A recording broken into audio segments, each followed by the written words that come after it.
mengikuti ibadah secara online di rumah saudara yang masih belum bisa ikut beribadah. Saudara, welcome to the service. Ya, kita sama-sama ingin menikmati hadirat Tuhan, bersekutu dengan firman Tuhan pada pagi hari ini. Bagaimana kabar saudara berpuasa masuk hari kelima? Sudah mulai geliengan?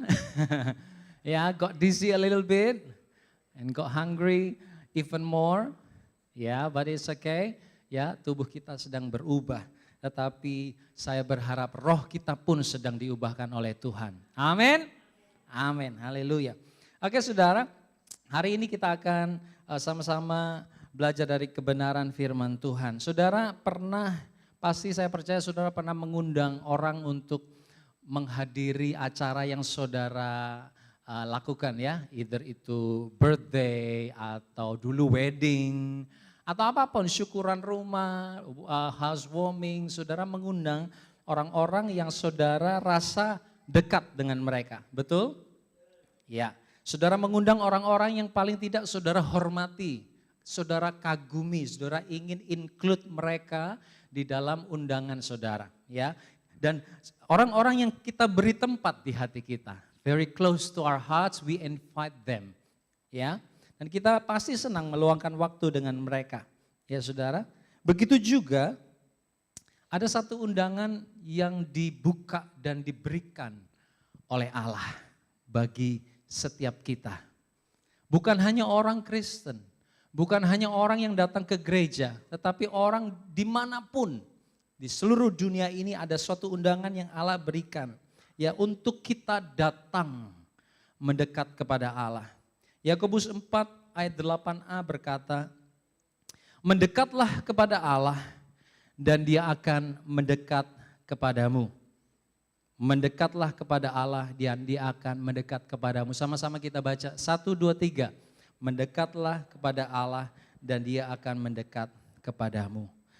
Ada dua macam undangan yang Allah berikan saudara. Yang pertama, ya, Allah mengundang semua orang untuk datang dan percaya kepadanya. Amin. Dia mengundang semua orang untuk datang dan percaya kepada Yesus. Barang siapa tidak percaya, mereka akan tetap ada di dalam dosa. Dan upah dosa ialah maut. Sama-sama? Maut. Apa itu maut? Maut itu bukan sekedar mati masuk di liang kubur. Ya, maut itu artinya hidup kekal selama-lamanya di neraka. Itu namanya maut, saudara. Barang siapa yang percaya kepada Yesus akan dibebaskan dari dosa, diselamatkan dan menerima hidup kekal menjadi milik kepunyaan Allah. Ya, itu undangan yang pertama.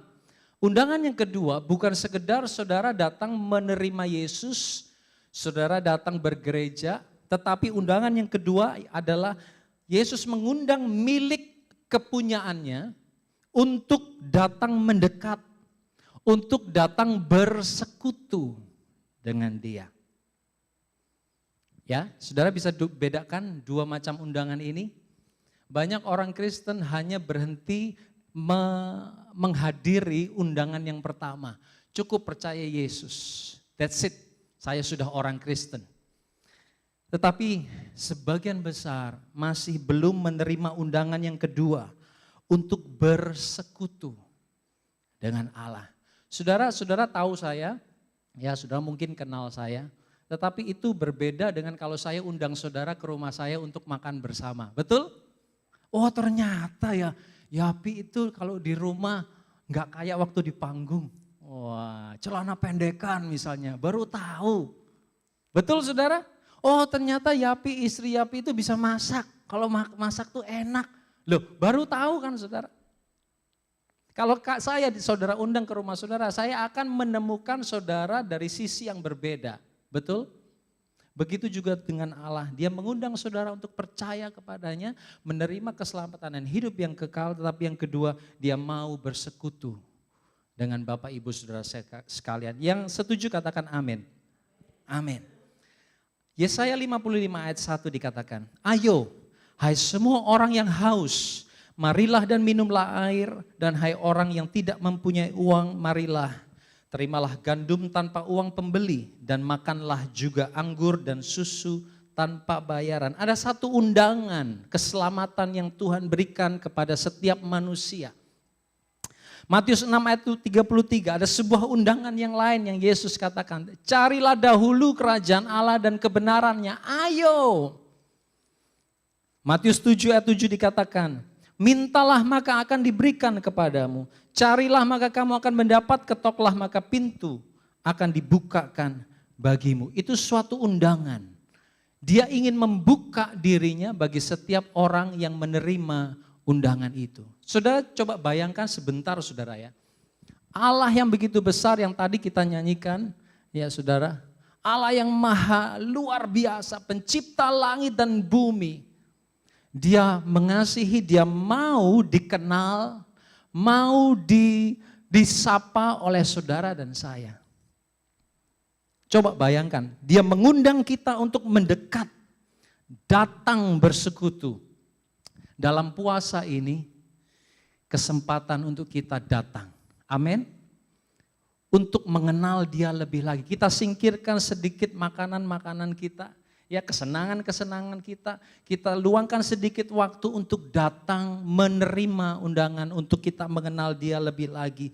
Dia ingin, dia rindu dikenal oleh umatnya. Pertanyaan yang ingin saya tanyakan kepada saudara dan untuk saudara bawa pulang. Maukah saudara mengenal dia? Ini undangan saudara. Seberapa jauh saudara sudah mengenal Tuhan? Seperti yang saya tadi katakan. Saudara tahu saya hanya lewat panggung mungkin saudara ya. Mungkin di luar hai ho hai hai. Tapi tahukah saudara bagaimana saya di rumah dengan istri dengan anak-anak? Begitu juga kita dengan Tuhan. Pertanyaannya, maukah kita, saudara dan saya, mengenal dia? Ini pertanyaan penting saudara. Kalau saudara tidak bisa jawab ini, saudara tidak akan bisa masuk dan lebih jauh di dalam mengikut Yesus. Mengapa kita perlu datang mendekat kepada Allah? Hari ini kita belajar dua hal. Mengapa kita perlu datang mendekat kepada Allah? Undangan itu terbuka bagi saudara dan saya, tetapi kita perlu punya informasi yang akurat why kita perlu mendekat kepada Allah. Ya, saudara, yang pertama, Allah ingin berbicara. Allah ingin apa Bapak Ibu? Berbicara. Mungkin ini hal yang asing bagi beberapa orang, tetapi bagi orang percaya, kita adalah anak dan dia adalah bapak kita. Amin. Anak pasti mendengar suara bapaknya. Pasti itu harus. Kecuali dia tidak punya bapak, dia tidak pernah mendengar suara bapaknya. Ya.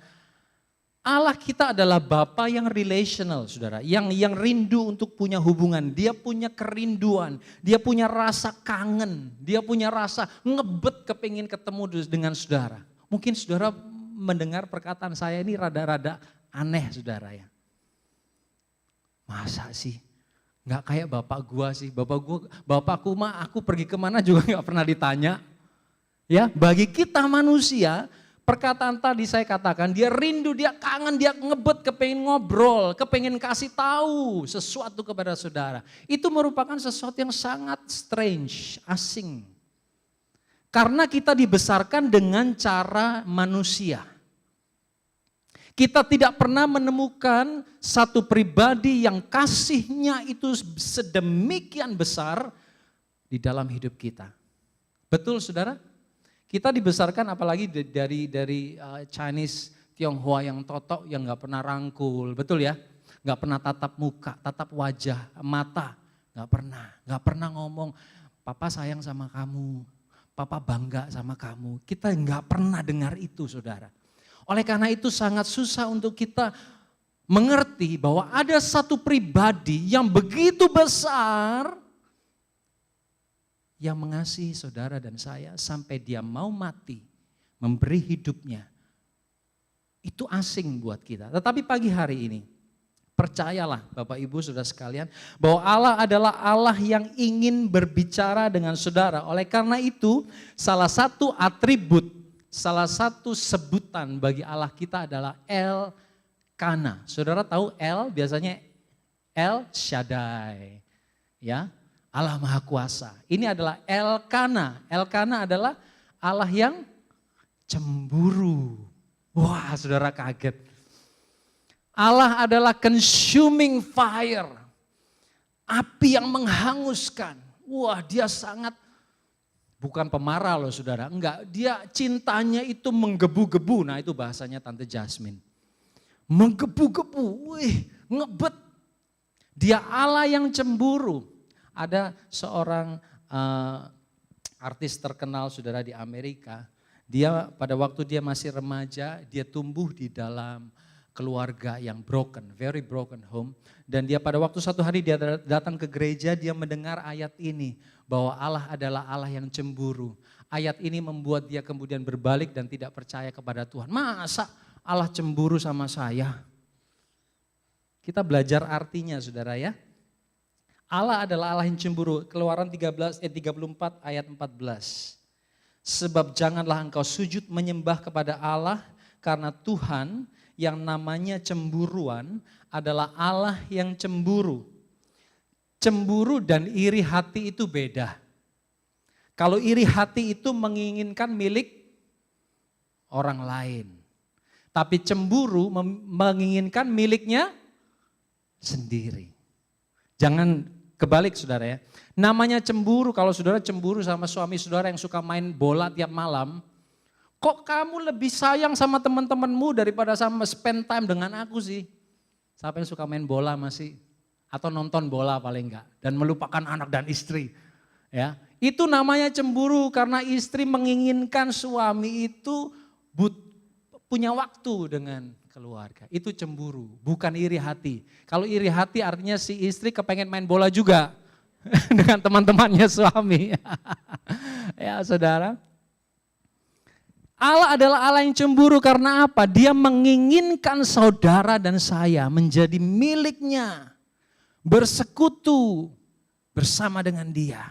Makanya dikatakan di ayat 14 tadi, jangan kamu sujud menyembah kepada Allah lain. Karena konteks daripada bangsa Israel. Mereka sudah diselamatkan, mereka dikasihi, dicintai, mereka menerima begitu banyak mujizat. But yet, mereka berbalik dari Tuhan dan menyembah. Dengan istilah yang Allah katakan dalam Alkitab, mereka berzina. Atau bahasa sekarang, mereka selingkuh dengan Allah-Allah lain. Dan itu membuat Allah cemburu dengan mereka. Dari ayat ini kita bisa belajar, kita bisa pahami bahwa Allah itu sangat mencintai saudara dan menginginkan saudara seutuhnya. Hatimu buat dia, pikiranmu buat dia, seluruh hidupmu buat dia. Oleh karena itu kita ingat ayat yang berkata, kasihilah Tuhan Allahmu dengan segenap hatimu, dengan segenap pikiranmu, dengan segenap akal budimu, dengan segenap kekuatanmu, segenap.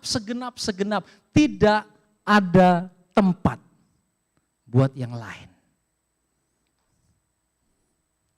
Karena apa?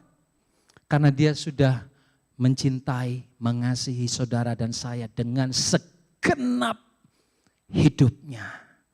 Bukan saja berapa tahun, ribu tahun yang lalu, tetapi seperti yang kita nyanyikan, kesetiaannya sampai hari ini. Pada waktu kita tidak setia, dia tetap setia. Oleh karena itu dia mau kita pun tetap setia. Ya, Allah mencintai saudara, dia ingin sangat dekat, dia ingin bersama dengan saudara, dia tidak mau tinggalkan saudara dan saya. Oleh karena itu dia kirimkan Roh Kudus untuk diam di dalam setiap kita. Dia tidak mau tinggalkan. Aku akan utus seorang penolong, Roh Kudus. Baru-baru ini Bapak Ibu Saudara sekalian, ponakan saya di Amerika, dia sudah umur sekitar 19-20 kalau nggak salah. Dia sudah selesai SMA, dia mau melanjutkan higher study, dia masuk ke Navy, tapi bagian tertentu saya kurang tahu, menerjemahkan atau medical kalau nggak salah ya. Dan dia harus sekolah sebelum masuk ke Navy.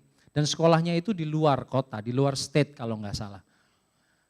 Ya, dan saudara tahu melepaskan anak, Dulu pada waktu mama saya ngelepaskan kakak saya yang nomor 2 itu yang di Amerika, saya lihat dia nangis saudara. Saya bisa ketawa gini, ntar tunggu lihat anakmu Yafi gitu ya saudara ya. Nangis tuh sesenggukan saudara. Padahal anak kan udah gede ya, pada waktu Yosi itu mau dikirim pergi ke Australia untuk sekolah. Nah anaknya Yosi itu sekolah ke other state. Dan selama 5 bulan tidak bisa kontak orang tua, tidak bisa kontak dunia luar. Karena mereka akan belajar sesuatu yang rahasia di dalam sekolah itu. Dan bayangkan selama 5 bulan tidak bisa kontak dengan anak sendiri. Jadi mulailah keluar semua nostalgia di Facebook, foto-foto bersama si anak saudara ya. Maminya digendong, karena anak itu si Josiah namanya. Itu gede saudara, dan badannya besar. Jadi dia kuat gendong maminya. Semua foto-foto kenangan dan maminya sangat terharu dan hampir setiap hari, beberapa hari pertama itu nangis, ingat anaknya. Saya telepon, mereka katakan tiba-tiba rumah sepi sekali, sunyi sepi yap katanya. Karena itu anak cerewet saudara, laki. Kalau adiknya yang perempuan lebih halus, di kamar aja kerjaannya katanya. Saudara, sebagai orang tua, saudara bisa bayangkan kerinduan kepengen ketemu, kepengen ngobrol. Kepengen bicara sesuatu kepada anak. Begitu juga yang Allah rindukan di dalam setiap kita. Ini sangat penting Bapak Ibu Saudara sekalian. Karena seringkali kita datang kepada Tuhan bukan dengan tujuan untuk mendengar. Kita datang kepada Dia, tujuan kita untuk minta.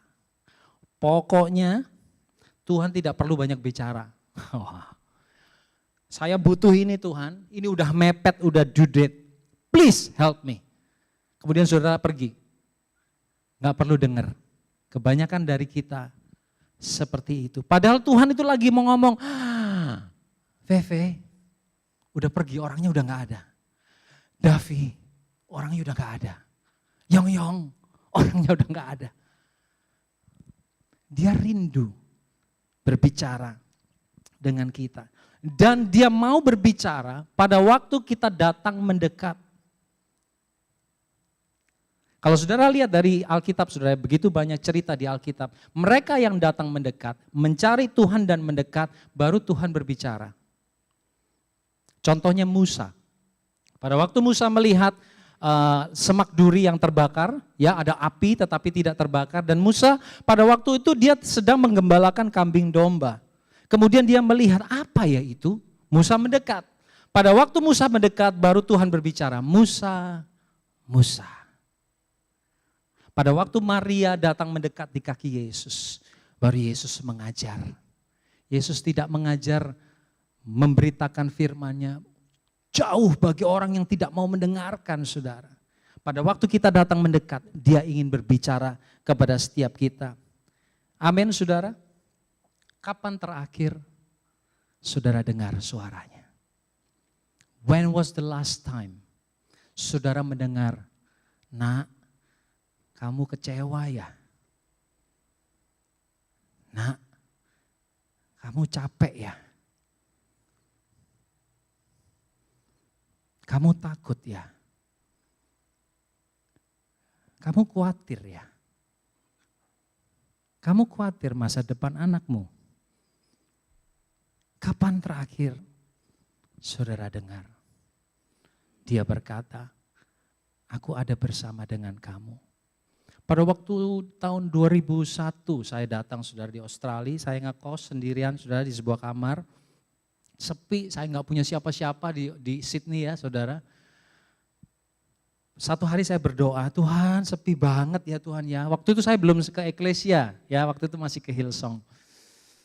Sepi banget ya Tuhan, gak ada siapa-siapa, mau telepon Indonesia juga mahal, mesti pakai kartu telepon, saudara masih ingat? Masih beli kartu telepon ya saudara. Terus emailnya juga yang dulu teng dong, dan suka putus-putus. Saya merasa kayak stranded, gak punya siapa-siapa, gak bisa ngomong. Pada waktu saya masuk dalam doa, saya menyembah Tuhan. Dan seperti ada satu suara, enggak kedengaran di telinga, tetapi seperti ada suatu suara di dalam hati saya berkata, aku ada di sampingmu bersama denganmu. Cuman dengar itu aja saudara.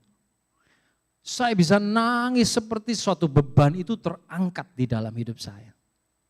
Now, kapan terakhir saudara dengar dia berbicara kepada saudara, "Don't worry, I am with you." Ya saudara, ini pertanyaan kedua. Dan suara Tuhan itu tidak harus selalu audible. Suara Tuhan bisa lewat firman-Nya, bisa melewati Roh Kudus-Nya. Tiba-tiba saudara merasakan begitu ada damai sejahtera di dalam hati saudara. Tidak harus dengar sesuatu yang Musa atau Patricia. Enggak harus seperti itu. Kayaknya zaman-zaman sekarang jarang ya ada yang seperti itu ya tante ya. Tetapi Tuhan bisa berbicara melalui firman Tuhan. Dia ingatkan terus. Ingatkan, saudara lagi mandi ingat firman yang sama. Saudara lagi makan ingat firman Tuhan yang sama. Itu Tuhan sedang berbicara kepada setiap saudara. Dia taruh kerinduan yang sama terus. Ingin mendekat, saudara menjauh. Dia taruh lagi di hati mendekat. Itu suara Tuhan. Jangan hiraukan Bapak Ibu Saudara sekalian. Dia ingin berbicara. Kasih Tuhan waktu. Jangan semuanya ambil keputusan sendiri. Karena saudara mampu, karena kita mampu, kita ngerti. Kemudian kita nggak perlu dengar suaranya, nggak perlu dengar tuntunannya. Kita ambil keputusan demi keputusan tanpa harus mendengarkan suara Tuhan. Amin, saudara. Bayangkan kalau kita punya anak yang tidak mau dengarkan suara kita. Dia ambil keputusannya sendiri, dia pergi semaunya sendiri. Kira-kira bagi saudara, menurut saudara gimana? Ini anak kemana aja ya? Udah lama gak ketemu Daddy. Udah lama gak ketemu Mami. Yang kedua, pertama Allah ingin berbicara. Yang kedua Allah ingin memberi hidup. Kita akan belajar apa maksudnya. Akulah jalan dan kebenaran dan hidup. Yohanes 14 ayat 6. Di dalam Dia ada hidup. Yohanes 1 ayat 4. Ya, Yohanes 10 ayat 10b berkata, aku datang supaya mereka mempunyai apa saudara? Hidup. Yesus datang untuk memberi hidup. Contoh saudara semua punya mobile phone? Ada? Mobile phone ini sangat penting ya hari-hari ini. Akun bank saudara di sini, benar catatan saudara semua di sini. Mau buka pintu rumah, pintu apapun ada di sini, betul? Pintu garasi bisa dibuat, matiin lampu, nyalain AC, matiin AC, semua ada di sini. This is your life. Inilah hidup saudara. Waktu saudara ketinggalan Alkitab, saudara tidak pulang ke rumah untuk ambil Alkitab. Waktu ketinggalan handphone, wah damai sejahtera hilang seharian. Ini sumber mujizat kita. Dan HP ini sudah, mobile phone ini bisa tetap hidup dan berfungsi, memberi manfaat kalau ada dayanya, ada kekuatan listriknya. Betul ya saudara? Kita jaga sedemikian rupa agar dia tetap punya cukup daya agar dia tetap hidup. Kita charge setiap hari, setiap malam malah. Bagaimana dengan kita? Kalau kita mau memiliki hidup, apakah kita charge hidup kita itu setiap hari? Nah, hidup yang dimaksudkan di sini saudara, pada waktu Allah berkata, memiliki hidup kamu akan memiliki hidup itu menurut manusia itu hidup sehari-hari seperti bernafas, seperti makan, seperti minum, bekerja, berolahraga. Itu kamusnya manusia. Betul saudara? Namanya hidup kan begitu, betul? Itu namanya bios. Ya. Tetapi yang dimaksudkan di sini saudara bukan bios. Yang dimaksudkan hidup menurut kamusnya Allah adalah zoe. Apa? Zoe, Z-O-E. Pada waktu Allah berkata, aku datang untuk memberi kamu hidup. Di dalam aku ada hidup. Itu bukan semata-mata hidup enak di bumi. Dia sedang berkata, di dalam aku ada hidup yang kekal. Akulah jalan dan kebenaran dan hidup yang kekal. Jadi dia sedang membawa pikiran saudara dan saya bukan hanya yang di bumi. Sedangkan kita manusia, pikiran kita dari hari ke hari adalah semua yang di bumi. Dia sedang berkata, hidup yang kekal. Dan dia memberi kita hidup yang kekal. Karena apa? Karena di bumi ini sementara. 70 tahun di mata Tuhan itu sebentar. Amin, saudara. 70 tahun kita aja, bukan saya. Mungkin yang 70 tahun siapa? Angkat tangan yang sudah 70. Enggak ada yang angkat tangan. Jujur loh, di dalam gereja kok enggak jujur. Yang udah 70 angkat tangan. Iya, 70 ke atas. Nah, saudara masih ingat kira-kira 60-40 tahun yang lalu? Sepertinya cepat sekali ya hidup, betul? Nah, saudara, hidup 70 tahun bagi kita saja sebentar. Di mata Tuhan, nothing. Cepat, seperti dihembuskan angin. Firman Tuhan katakan ya, ada kemarin, hari ini sudah tidak ada. Itulah hidup manusia di mata Tuhan. Kita mesti pakai kacamata Tuhan pagi hari ini. Amin, saudara. Dia berkata, aku memberi kamu hidup. Dan hidup itu bukan sekedar di bumi, karena hidup di bumi itu nothing. Aku memberi kamu hidup selama-lamanya. Hidup yang kekal bersama dengan aku. Ya, kabar baiknya lagi saudara, dalam Yohanes 10 dikatakan, aku memberi kamu hidup dan hidup di dalam kelimpahan. Sama-sama katakan kelimpahan. Kelimpahan, sekali lagi kelimpahan yang dimaksudkan Tuhan di sini bukan kelimpahan secara materi. Dipakai oleh beberapa hamba Tuhan, kelimpahan itu adalah materi. Loh, enggak apa-apa, enggak salah saudara. Ada orang yang memang punya karunia diberkati secara materi, tetapi tidak semua orang diberi karunia untuk punya kelimpahan dalam hal materi. Ya, tetapi bukan itu. Kelimpahan dalam hal kerajaan Allah, hidup dalam kelimpahan. Kelimpahan itu punya arti perisos. Perisos itu abundant. Abundant life. Artinya, hidup kekal itu bukan saja nanti, sekarang belum. Eternal life is not only later, but it is also now. Sekarang. Firman Tuhan katakan pada waktu kamu percaya, kamu sudah berpindah dari dalam maut ke dalam hidup. Hidup apa? Hidup apa saudara? Hidup yang kekal. Saudara sudah mulai kehidupan kerajaan Allah itu sekarang. Saudara bisa ngikutin? Kalau bisa, angguk. Ya. Orang yang percaya kepada Yesus, dia sudah berpindah dari tujuan dari maut, berpindah kepada tujuannya hidup yang kekal. Dan itu saudara sudah mulai hari ini, saat ini. Artinya semua yang dijanjikan di dalam kerajaan Allah, saudara bisa alami sekarang. Damai sejahtera, sekarang saudara bisa alami. Sukacita, saudara sekarang bisa alami. Ya, kuasa Allah, saudara bisa alami. Firman Tuhan katakan, kamu akan diberi kuasa. Menginjak ular dan kalajengking. Kamu akan menumpangkan tangan atas orang sakit dan orang sakit akan sembuh. Itu tidak hanya terjadi di dalam kerajaan Allah, saudara. Enggak ada lagi orang sakit, saya percaya di sana. Itu terjadi sekarang di bumi. Itulah hidup kelimpahan. Kalau orang lain di bumi ini, saudara, yang tidak punya Yesus, tidak punya pengharapan, kita menghadapi permasalahan yang sama di muka bumi ini. Tetapi kita bisa memiliki kuasa dari tempat yang maha tinggi. Orang lain sedih, susah, kita bisa bersyukur. Orang lain confused, bingung, kita punya pengharapan di dalam Tuhan. Itu adalah hidup yang berkelimpahan. Kita sedang mengalami masa krisis hari-hari ini, tetapi orang masih bisa memberi. Amin, tante? Itu namanya luber. Luber.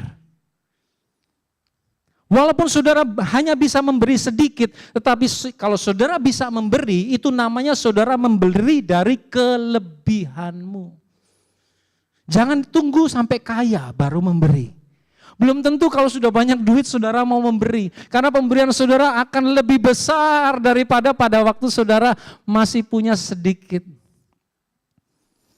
Namanya berkelimpahan itu seperti saya nggak bawa contoh. Kalau saya beri contoh mungkin lebih jelas. Kalau saudara punya gelas, saudara isi air. Saudara ya, cuman sampai pas di batas, jangan tumpah. Itu kayak kita, aduh nanti nggak cukup. Aduh nanti ini terbuang percuma. Tapi kalau saudara tuang sampai dia keluar. Itu namanya hidup berkelimpahan. Enough for you, but you still have in abundance to share with others. Bukan cuma materi, saudara. Saudara bisa berkelimpahan di dalam damai sejahtera. Orang yang sedang kalut, sedang bingung, ada saudara di tengah-tengah mereka, saudara bisa memberi damai sejahtera. Saudara bisa memberi bagi sukacita. Amin saudara. Mereka yang perlu pengampunan, saudara bisa lepaskan pengampunan di dalam hidup mereka. Itu namanya kelimpahan. Because you are full with yourself, penuh dengan diri saudara sendiri, tetapi saudara kemudian masih bisa berbagi. Di dalam masa krisis sekalipun, saudara bisa hidup berkelimpahan. Saya melihat beberapa senior di sini, termasuk om tante yang sudah senior, mereka hidup dalam kelimpahan. Kenapa? Mereka udah pensiun, mereka sudah tidak punya penghasilan Bapak Ibu Saudara sekalian ya, seperti waktu dulu bekerja, betul ya? Tetapi gaya hidup berkelimpahan itu melekat di dalam mereka. Punya sedikit aja maunya memberi. Nggak nunggu banyak, maunya memberi. Apapun. Ya Tante Yudit ini suka bikin makanan kecil buat snack di bawah ya saudara ya. Kalau ada snack setelah gereja Kingsford ini selesai dan kita pun datang, kita suka mingle bersama dan always setiap minggu tidak pernah lewat. Apakah mereka kaya? Di mata manusia tidak. Tetapi apakah mereka berkelimpahan di mata Tuhan? Yes. Itu namanya hidup. Hidup yang Tuhan katakan tidak berdasarkan keadaan manusia. Hidup yang dimaksud oleh Tuhan. Oleh karena itu kita perlu datang mendekat, mencari, melekat kepada Yesus. Supaya hidup kita di bumi itu tidak dikendalikan oleh situasi dunia. Tetapi dikendalikan oleh situasi kerajaan surga. Ekonomi dunia bisa berantakan, tetapi ekonomi kerajaan surga tidak tergoncangkan. Amin saudara. Saya sudah terlalu banyak dengar kesaksian saudara di mana-mana. Orang yang terlilit hutang, orang yang suaminya selingkuh sudah tidak ada harapan untuk kembali. Sudah tidak punya harapan dalam hal ekonomi. Mereka sudah terlunta-lunta jalan, tidak punya rumah. Itu ekonomi dunia. Tetapi pada waktu mereka datang kepada sumber hidup, hidup mereka dibalikkan. Supaya apa?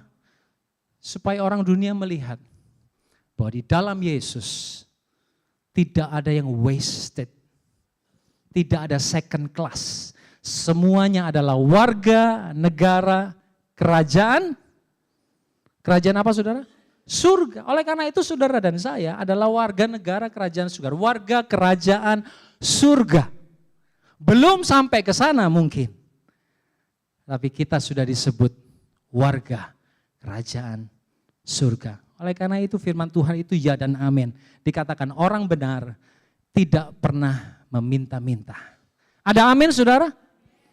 Tapi terus mengalir dari dalam hidupnya.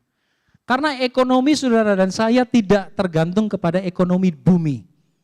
Ekonomi kita tergantung kepada ekonomi kerajaan surga. Yang percaya katakan amin, amin. Saudara ada sebuah contoh seperti ini. Ya, bayangkan ada seorang multibilioner saudara ya. Siapalah katakanlah Tesla itu siapa? Elon Musk. Ya, orang kaya raya luar biasa. Dia punya begitu banyak company atau usaha-usaha perusahaan yang wah luar biasa, saudara. Dia bos besar. Ya, suatu hari pasti dia akan mewariskan perusahaannya kepada keturunannya, bukan? Ya, kepada anaknya. Tapi anak itu kan nanti kan, mewarisinya kan nanti, betul? Am I making sense? Nanti dia akan menjadi bos besar itu nanti. Tetapi sebagai anak dari Elon Musk, walaupun dia masih 10 tahun, sudahkah dia menikmati kekayaan ayahnya? Bapaknya bos besar, tapi dia bos kecil. Dia bisa suruh bapaknya, Daddy, I wanna go to McDonald. Daddy-nya yang nyetir, dia duduk di belakang. Betul saudara? Dia menikmati janji warisan itu, enggak harus nanti. Tapi dia bisa nikmati hari ini. Begitu juga dengan kita.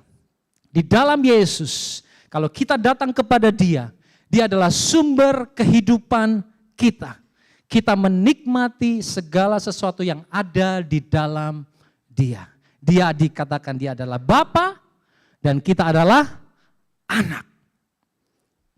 Ya saudara, itulah setiap kita. Oleh karena itu Allah itu rindu untuk kita senantiasa datang. Untuk menyerap semua kehidupan dari dalam hidupnya. Kekuatan, sukacita, semangat, damai sejahtera, pengharapan, iman kita serap dari dalam hidup Yesus. Karena firman Tuhan katakan, tanpa aku kamu tidak bisa berbuat apa-apa. Apa artinya apa-apa itu saudara? Mungkin saudara bertanya, saya bisa kok, saya udah umur sekian, saya bisa beli rumah, saya bisa beli segala sesuatu, saya bisa sekolahin anak, saya bisa hidup di Australia. Bisa kok. Apa maksudnya tidak bisa berbuat apa-apa? Saudara pernah punya pertanyaan seperti itu? Tidak bisa berbuat apa-apa, itu artinya di luar Allah, saudara tidak akan bisa melakukan apa yang Dia perintahkan. Ya, ngerti ya? Saudara tidak akan bisa memiliki damai sejahtera yang Dia berikan. Saudara tidak akan bisa memiliki kelimpahan yang hanya ditemukan di dalam Yesus saat saudara ada di luar Dia. Tidak mengandalkan Yesus, enggak mungkin. Dengan segala cara, dengan segala upaya saudara bisa. Tetapi yang saya lihat, saudara ya, susah payah dengan ribut sana, ribut sini, tendang sana, makin sini bisa dapat dengan ambisi kita, bisa. Tetapi firman Tuhan katakan berkat Tuhan yang menjadikan kaya. Dia tidak tambahin susah payah, ribut, maki, dia tidak tambahin itu. Ya, bahasa Kupang nih, maki. Ya, saudara, Dia memberikan hidup di dalam segala kelimpahan, Dia tidak tambahin, gak perlu sampai ribut. Ada di dalam damai sejahtera Tuhan. Itu yang Dia mau di dalam kehidupan kita. Ya saudara, oleh karena itu 2 hal pagi hari ini. Mari kita datang mendekat. Selama bulan puasa ini, saudara mungkin belum ikut, ada yang beberapa mungkin belum ikut, gak apa-apa. Minggu depan saudara masih bisa ikut untuk kita belajar. Mencari, mendengar Dia berbicara. Yang kedua, kita datang karena Dia ingin memberi kepada kita hidup di dalam kelimpahan. Hidup yang dari Tuhan sendiri ada di dalam setiap kita. Biarlah kerinduan ini boleh kita miliki saudara. Karena tanpa itu, terus buat apa kita ikut Yesus? Kita mengikuti Allah yang kita tidak pernah dengar Dia berbicara. Bukankah itu sama seperti kita menyembah patung? Karena patung tidak bisa berbicara. Mungkin kita berpikir Allah juga tidak mungkin berbicara. Dan kita perlu hidup. Bukan makan minum, saudara, bukan uang.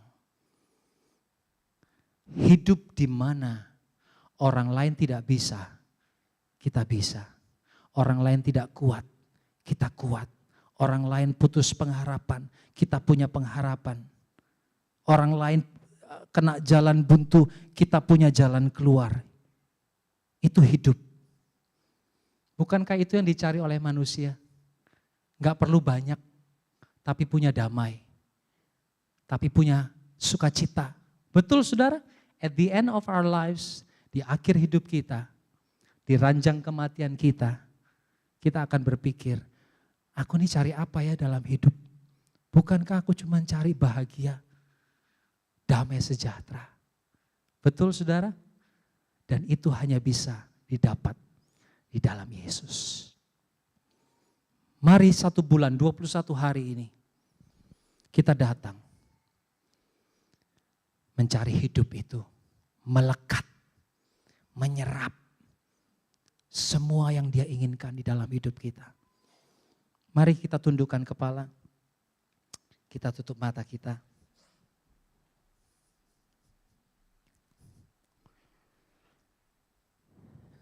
Kita perlu kuasa Roh Kudus untuk menguatkan. Kita tidak bisa berjalan sendiri Bapak Ibu, saudara sekalian. Seperti ranting yang tidak bisa hidup kalau dia tidak melekat kepada pohon. Itulah kita. Saudara akan berjalan sendiri, saudara bisa, tapi saudara akan capek. Putus asa. Pagi hari ini Tuhan sedang berbicara kepada saudara. Ayo datang. Aku akan memberikan hidup kepadamu. Dan hidup di dalam kelimpahan. Kemanakah aku dapat pergi? Menjauhi Roh-Mu Tuhan. Ku berlari mendaki ke langit, namun Engkau ada di sana. Aku terbang dengan sayap fajar, diam di ujung bumi. Namun tangan-Mu menuntunku selalu, bawaku mendekat padamu. Mari bangkit berdiri sama-sama, sekali lagi katakan. Kemanakah aku dapat pergi? Menjauhi Roh-Mu Tuhan. Ku berlari mendaki ke langit, namun Engkau ada di sana.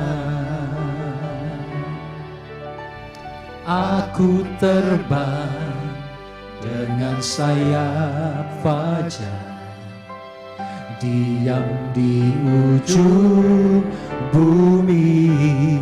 Namun tangan-Mu menuntunku selalu, bawaku mendekat padamu. Engkau Tuhan Allah Maha Tahu,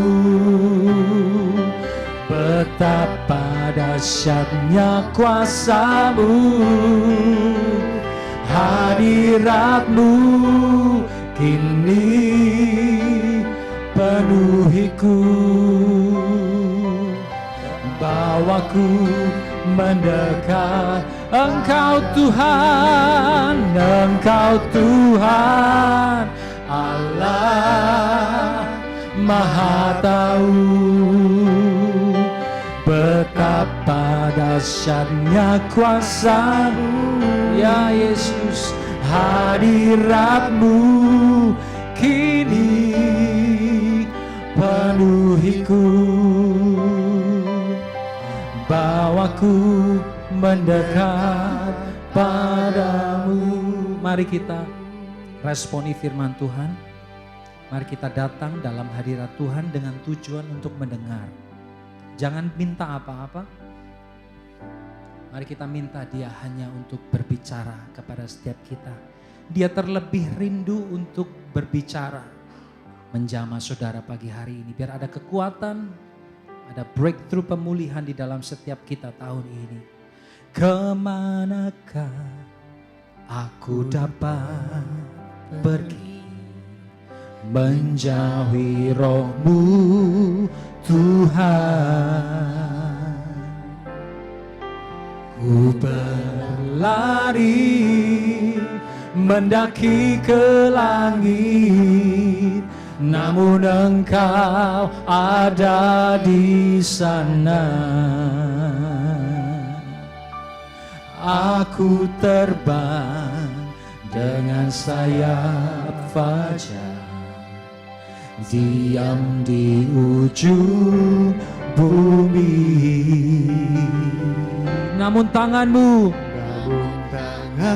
ya Yesus, menuntunku selalu. Bawaku mendekat padamu. Engkau Tuhan Allah Maha Tahu, betapa dahsyatnya kuasa-Mu. Hadirat-Mu kini penuhiku, bawaku mendekat.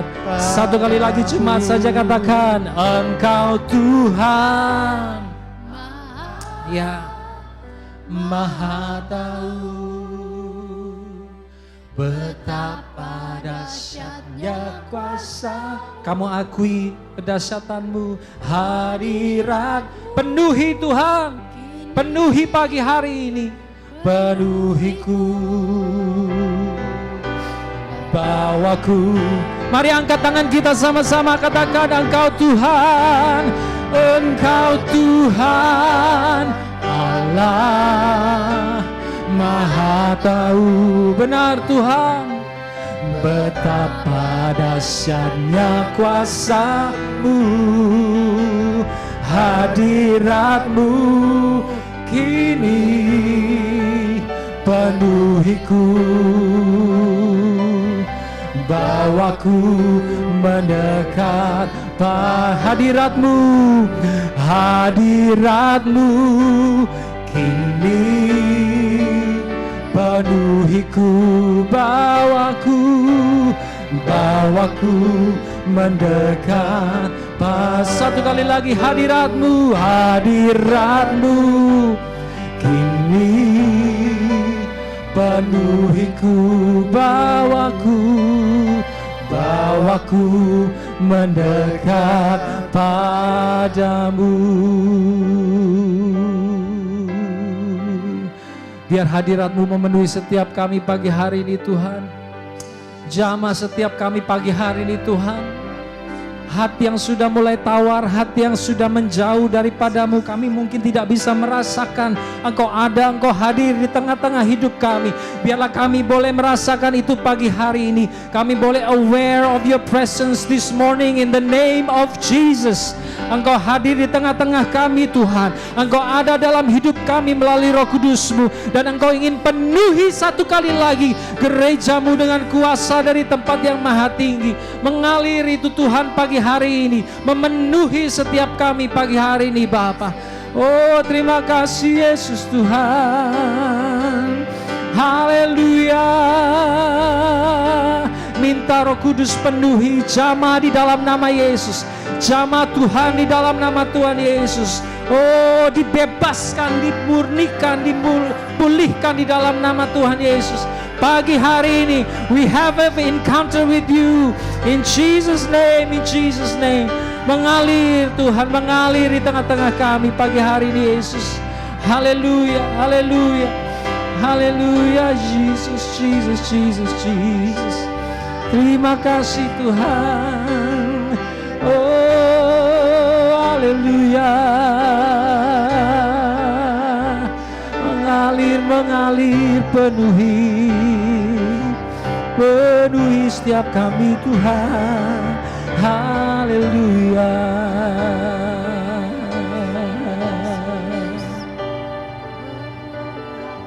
Dia berjanji dia akan memulihkan, memuaskan mereka yang haus dan lapar akan dia.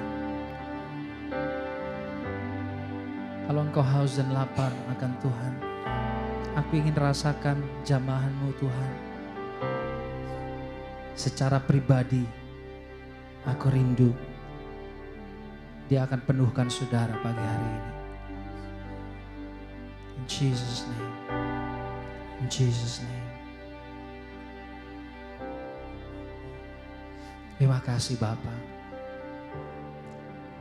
Terima kasih Tuhan. Di dalam nama Tuhan Yesus. Yang percaya katakan amin. Amin. Silakan sudah duduk.